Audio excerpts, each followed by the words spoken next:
Sodium fluoride, stannous fluoride, monofluorophosphate. Which toothpaste should I use?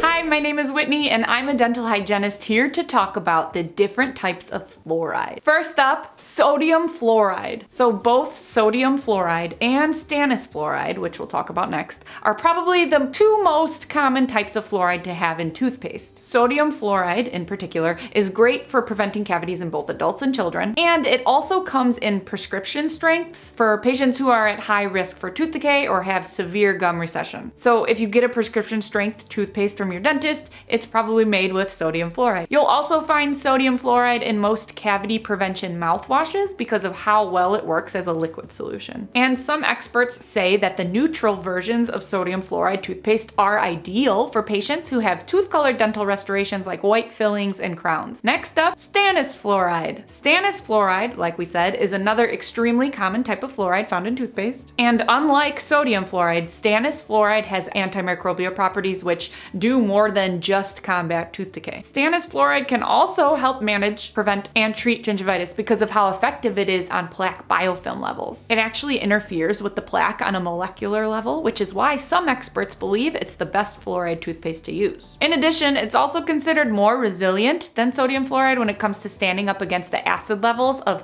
cavity-causing bacteria, which effectively helps stabilize the pH level inside of your mouth and lowers your risk of cavities even more. However, stannous fluoride does have two negatives. I read in a few places that it can sometimes etch away at your dental work, like white fillings or porcelain crowns if used on a regular basis. So always ask your dental provider if they recommend you use or avoid stannous fluoride toothpaste if you've ever had white fillings or crowns on the smile zone of your teeth. Sometimes it's recommended to opt for the sodium fluoride just in case. The other negative is that stannous fluoride has been known to stain teeth in some people's mouths as well. However, dental staining instances were mostly pre-2006, the year 2006, and in all of the instances back then, the stain was always easily polished off at dental cleanings. And having said that, more recent FDA-approved stannous fluoride formulas are reported to be better when it comes to avoiding tooth stains, but still, if you're worried about staining or noticed your teeth stained quickly, that might be another reason to opt for the sodium fluoride instead. But the good does outweigh the bad with stannous fluoride because on top of it having all the gingival benefits and the anti-cavity properties, if you are someone with sensitive teeth, stannous fluoride is great to use because of how effectively it combats tooth hypersensitivity. It actually helps desensitize the tiny nerve endings across tooth surfaces and helps seal up the tiny tubules, the pores that house them. But if you are someone with sensitive teeth and you're not into trying stannous fluoride due to the possible etching of dental work and or tooth staining, another toothpaste ingredient that can help with tooth sensitivity is potassium nitrate, which if you want to learn more about that, I'll link that video of mine in the description box. And lastly, monofluorophosphate. Monofluorophosphate uses different molecular compounds that are activated by specific enzymes in your saliva. You'll mostly find this one in toothpastes that are considered holistic or natural. And since monofluorophosphate reacts differently, it is compatible with some ingredients that other fluorides are not. Hence why it is often used in the natural toothpastes where there are different ingredients involved. However, if you suffer from dry mouth, you might not have enough saliva enzymes in your mouth for this type of fluoride to work. So some experts say that this type of fluoride isn't supposed to be used for long-term purposes unless directed by your dentist. Overall, it seems as if stannous fluoride has the most benefits,